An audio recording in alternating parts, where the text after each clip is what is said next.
En base a lo que ya mencionamos, vamos a entrar entonces a la parte, hermanos, del domingo, donde se menciona, el título es El rico y Lázaro.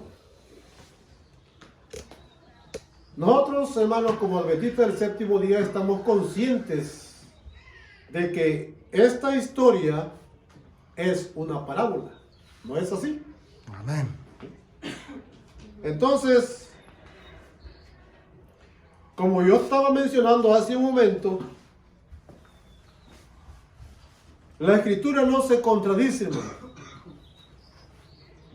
Nosotros conocemos, por ejemplo, Eclesiastés 9:5, 6 y versículo 10, lo que dicen estos pasajes, ¿sí? Y en la historia de Lucas, capítulo 16, 19 al 31, se presenta la historia, una historia que pareciera contradecir lo que dice Eclesiastés 9, 5 y 10 y algunos otros textos que se mencionan referente a este tema del estado de los muertos. Muy bien. Ahora, Lucas 16, 19 al 31, hermanos, es contradictorio. O sea, aparentemente. Porque en Lucas 16, 19 al 31, hermanos, se presenta a estos dos personajes que se mencionan en esta historia, se presentan en un estado consciente. Mientras que cuando leemos Eclesiastés 9, 5 y 6 y 10, allí se presenta al estado de los muertos en una forma inconsciente. Y es aquí donde nosotros tenemos que analizar cuidadosamente estos pasajes, porque la escritura no se puede contradecir, ¿sí? Así que tenemos que analizarlos cuidadosamente a fin de que no nos contradizcamos nosotros, porque realmente lo que se contradice es el ser humano, no nosotros, no la escritura, ¿no?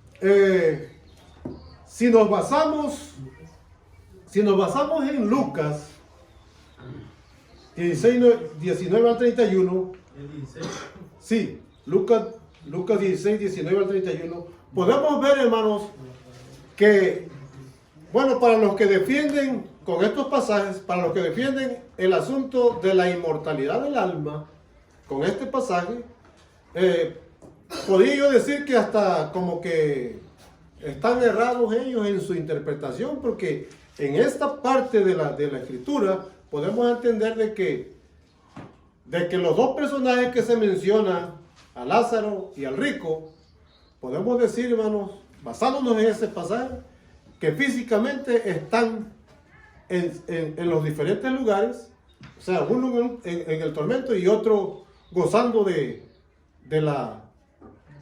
paraíso, de la gloria, ¿verdad? Físicamente. ¿Por qué? Porque en este pasaje se menciona, el rico le dice al padre Abraham, dile a Lázaro que moje su dedo. Eso significa que está presente físicamente, para que moje su dedo en agua y lo ponga en mi lengua. El rico físicamente está también allá en ese tormento de fuego, si nos basamos en ese pasaje y lo entendemos así. Pero el punto no es, el tema que está presentando Jesús no es el estado de los muertos, ¿sí? Se puede uno confundir, ¿sí? Entonces, hay algo interesante que cabe mencionar aquí, hermanos, en este pasaje, de que cuando el rico le dice al padre Abraham que envíe a Lázaro a mojar su dedo para que lo toque en su lengua, Jesús le dice, o sea, el padre Abraham, porque Jesús es el que está narrando la parábola, le dice el padre Abraham que no, porque nadie puede ir del lugar donde está él al lugar donde está el rico, ni el rico puede pasar de allá para el lugar donde está Lázaro. Porque hay una gran cima, dice el Señor, entre ustedes y nosotros. Nadie puede venir de allá para acá, ni de aquí ir para allá. Un gran abismo. Ajá, sí, así es. Entonces, ¿qué es lo que estaba enseñando Jesús aquí? Yo quiero que ustedes den su punto de vista. ¿Qué era lo que trataba Jesús de enseñarle a sus oyentes con esa parábola? La parábola es 100% simbólica. Sí, 100%. sí, eso lo entendemos. ¿Qué era lo que estaba tratando de enseñar Jesús a sus oyentes? Lo que Jesús estaba tratando de enseñar era claramente de que solo hay una oportunidad en esta vida. No hay más oportunidad después de la muerte. Eso es. La historia que hace alusión Jesús se registra en, podría decirse en el contexto literario, es una prosopopeya. Y esa también lo podemos encontrar en Jueces 9, ¿verdad? Una similar, donde los árboles hablan. Donde los seres inanimados cobran vida, ¿verdad? En el relato del autor o del narrante. Ahora, llama la atención, ¿verdad?, de que Jesús utilizó eso. ¿Por qué lo utilizó? Prácticamente tiene muchas incoherencias, pero era un relato que muchas de las creencias o personas de ese tiempo creían en ese tipo de dogmas. Sin embargo, Jesús los agarró en su propio terreno y prácticamente les lanzó las verdades que ellos debían de entender y comprender, y prácticamente ellos prácticamente no tenían excusa con lo que se estaba diciendo. Pero hoy en día, ¿verdad? Lo que hacemos es malinterpretar, porque el enemigo sí trabaja, pero cuando nosotros tenemos nuestros principios bíblicos bien fundamentados, leemos la palabra de Dios y sobre todo la estudiamos bajo la dirección del Espíritu Santo, el cristiano no puede ser movido de ella. Y es lo que intenta el autor de la lección, ¿verdad? Y sobre todo el Espíritu Santo, que nuestros principios y los textos estén bien fundamentados no solamente en nuestro conocimiento, sino en nuestra memoria, para que de una u otra manera nosotros podamos hacer frente a todo este tipo de teorías o dogmas que se están haciendo en este último tiempo. También él quiso enseñarles, fue algo literal, porque quiso enseñarles que, por ejemplo, si nosotros estamos vivos, debemos de prepararnos. ¿Por qué? Porque nosotros somos, dice, los que elegimos nuestro futuro, a vida eterna o muerte eterna. ¿Por qué? El rico supuestamente se quería arrepentir cuando ya estaba viviendo, estaba en el abismo, estaba sufriendo, estaba allá, pero allá no hay sufrimiento. Y el que se preparó fue el pobre. Entonces aquí eso es literal, que nosotros debemos de prepararnos. Nosotros elegimos nuestro futuro. Después de la muerte, si queremos la vida eterna, la podemos lograr. Pero si no la queremos, pues también cada uno va a recibir su pago, ¿sí? Por eso es importante que nosotros nos preparemos estando vivos, porque ya muertos, ya nada podemos hacer. Ok, entonces podemos entender, hermanos, que lo que Jesús estaba enseñando es que durante el tiempo de vida que tenemos la oportunidad de prepararnos.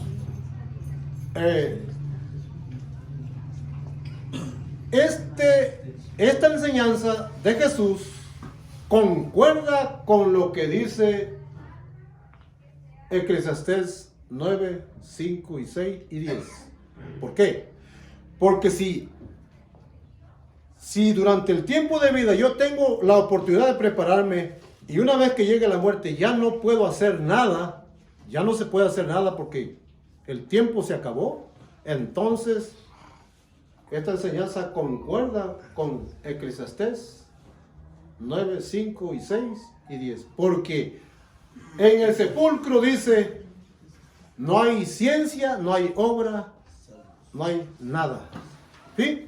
Entonces, dése cuenta cómo entonces la enseñanza de Jesús concuerda con las escrituras aquí, con lo que ya estaba escrito. ¿Sí? Entonces, no hay una controversia. ¿No? Entonces, ¿por qué? Porque, pues ya dijimos, este relato de Lucas 16, 19 al 31, es una parábola que en este caso Jesús, ¿cómo podemos decir? Era el estilo de Jesús de enseñanza, usar parábolas para enseñarle a sus oyentes. Así que ahora fíjense, hermanos, aquí en la lección el escritor hace énfasis, dice aquí, si este pasaje fuera una descripción del estado del ser humano en la muerte, entonces el cielo sin duda no sería un lugar de gozo y felicidad, porque los salvos podrían seguir de cerca los sufrimientos interminables de sus seres queridos, perdidos, e incluso dialogar con ellos. ¿Cómo podría una madre, dice, ser feliz en el cielo mientras contempla las incesantes agonías de su amado hijo en el infierno? O inversa, ¿sí? ¿Cómo puede un hijo ver a una madre, o cómo puede ver un esposo a una esposa sufriendo? Entonces, dice aquí, en ese contexto sería prácticamente imposible que se cumpliera la promesa de Dios de que no habrá más tristeza, llanto ni dolor. Esto es lógico, ¿sí? ¿No, hermano Plata? Así es. Es lógico. Sí, hermano, a ver. En esta parte que estamos hablando es una ilustración que Jesús estaba dando en aquel entonces, ¿sí?, a esa gente que estaba viviendo erróneamente. ¿Por qué? Porque hoy en día muchas denominaciones, y si me atrevo a decir esto porque tengo un hermano que es pastor pentecostés, y el enfocamiento que nosotros tenemos de esta parábola, ellos lo dan de otra manera. Entonces, hoy en día es triste que aún dentro del pueblo de Dios haya personas que crean estas cosas como otras personas lo ilustran. Es triste. ¿Saben por qué? Porque de un texto tiene un contexto. Así es. ¿Sí? Si tú vas a un texto y no le entiendes, pues busca el contexto. De tal manera que si no entiendes ni el texto ni el contexto, mejor cae de rodillas o caigamos de rodillas para pedirle a Dios, ¿qué cosa? Sabiduría. Santiago 1:5 dice, y el que esté falto de sabiduría, ¿sí qué cosa? Pues demándesela a Dios, que Él está, ¿qué cosa? Apto para dármelos. Queridos hermanos, nosotros creemos, porque esta parábola, hermanos, es ilógico. Cuando yo le decía a mi hermano, a ver, si tú vas al Antiguo Testamento, se sabe claramente que dónde fue sepultado Abraham. Él no está en el cielo, ¿sí? ¿Y por qué muchos dicen, es que el padre Abraham, no, padre Abraham está muerto y ahí está, ¿sí? Y el que se vestía de lino en aquel entonces no era cualquiera, en aquel entonces eran los sumos, ¿qué cosa? Entonces, queridos hermanos, aquí nosotros, la Biblia de ninguna manera se contradice. Somos nosotros, fíjese lo que estoy diciendo, somos nosotros los que cosa, confundimos y erramos injustamente lo que la Santa Escritura dice, ¿verdad? Entonces, queridos hermanos, es muy necesario que nosotros, como pueblo de Dios, le pidamos sabiduría. Señor, dame sabiduría. Porque no voy a dejarme llevar por lo que dice el hombre, porque al final de cuentas el hombre es pecador. El que no ha pecado es Dios, y el que te puede dar ilustración totalmente, ¿sí?, es nuestro Señor Jesucristo. Entonces, queridos hermanos, a veces nosotros caemos en eso también. Y es triste que a veces nosotros no podamos, o sea, si yo no le entiendo, ¿por qué no me acerco a un hermano de confianza que por favor explique eso? Pero a veces le presto más oído a ¿qué? A otra denominación y digo, no, pues está mal esto, me voy con aquellos. Porque yo he visto que aún hermanos de la iglesia adventista se han vuelto pentecostales. Sí. Queridos hermanos, es muy importante y por eso esta parte se le llama escuela sabática. Es donde todos venimos a aprender y tenemos que preguntar, porque si traigo mi duda y no la pregunto, pues no, me voy a quedar igual. Entonces, eso es lo que yo quería dar a entender. Jesús, hermanos, estaba dando a entender en esa parábola, de que, hermanos, de que cuando tú tienes vida, tienes esperanza, porque después de la muerte no hay esperanza. Así lo resumo yo totalmente. Bien. Ok, ahora hermanos, miren, quiero presentarles el principio bíblico para que nosotros podamos entender las escrituras.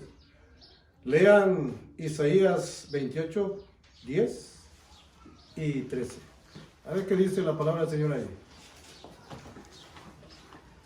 Isaías 28, 10 y versículo 13.